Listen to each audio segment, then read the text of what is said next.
What if this life is all just about becoming and not about figuring out who you truly are? Because are you able to figure out who you truly are with only 100 years? With only 80 years? 60? 40? 20? Okay. A man once told me that there's caskets of all different sizes. So, but even if you did live 100 years, most people that live that long, they talk about how they don't know anything. Or, the only people that remember them working overtime was their kids. But more than that, it's from a knowledge standpoint, there's no way you can know everything. Even if you just pick one thing to try to master in this life, work on it your whole life, from a kid until death, you're still not going to know everything about that subject. And that subject's going to advance, though. There's going to be new discoveries about that subject, most likely. So, I think that your true self will be made in eternity. I lean more towards the Bible. I believe in Jesus. I believe that that's the eternity. Now, there is some nuance, I'm not well scholared on it, so I don't know I don't know a lot about hell. I don't know much about heaven. I don't know the economies of how that's going to be. But for the sake of argument, let's talk about who you're going to become. Okay, so even in eternity, you're still gonna be becoming, but 3,000 years in eternity, you're probably gonna have a better idea of who you were made to be versus 75 years here. This is all just a testing ground.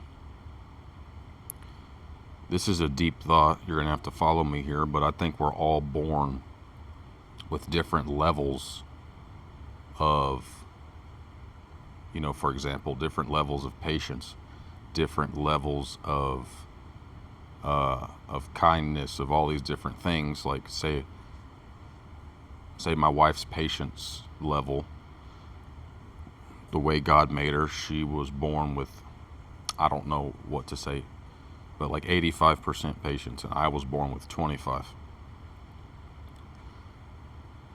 So basically what I'm trying to get at is that she doesn't need to build hers up as much as I need to build mine up right now before I pass on.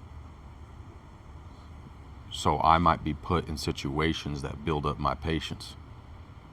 And this is for everything.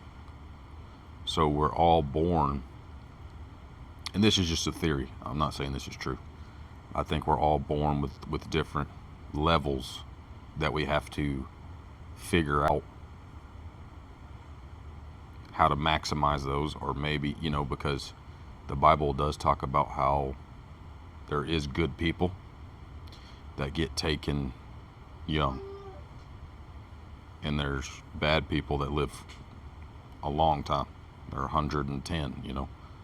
It's like, don't fret so much about the good people dying. And a lot of times it's like, wow, I can't believe that person died. They were like the best person ever. Well, maybe. Real quick, so I was in the middle of recording this and then my camera app crashed.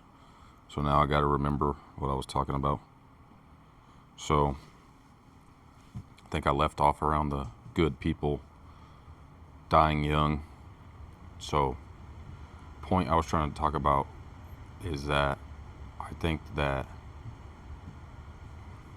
maybe the reason that good people, like, why do the good die young, is because maybe they maxed out or they got to an acceptable level of where they needed to be at in different categories.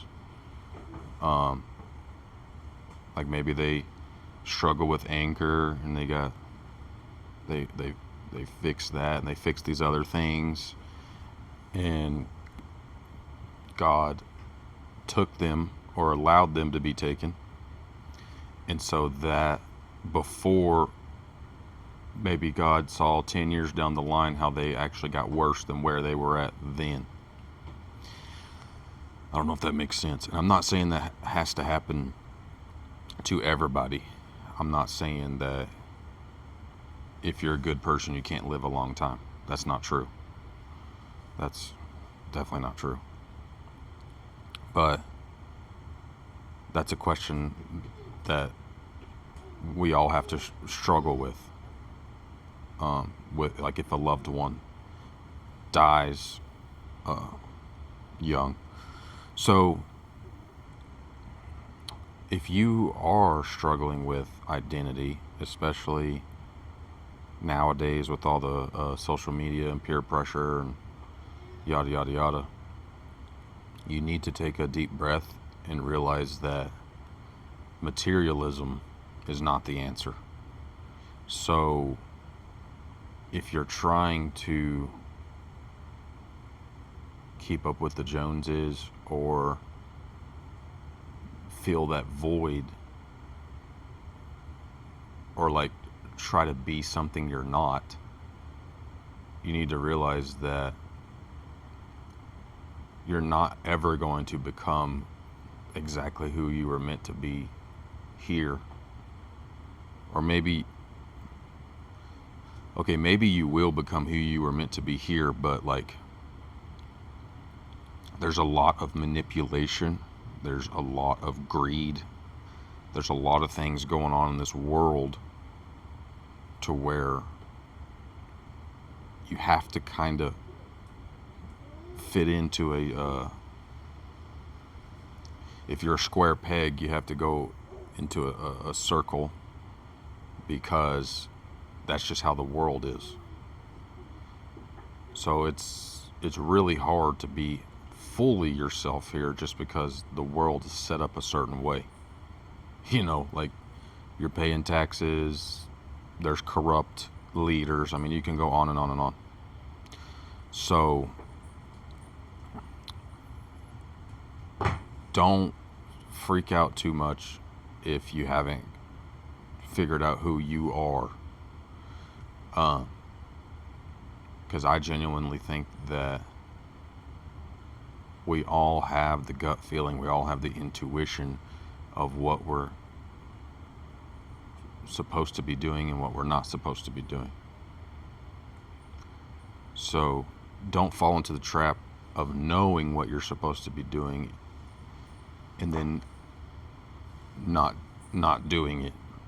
If you do know, like, go ahead and follow that journey, because a lot of times what you're supposed to be doing is not going to be as comfortable as what you're doing now. That's a big one.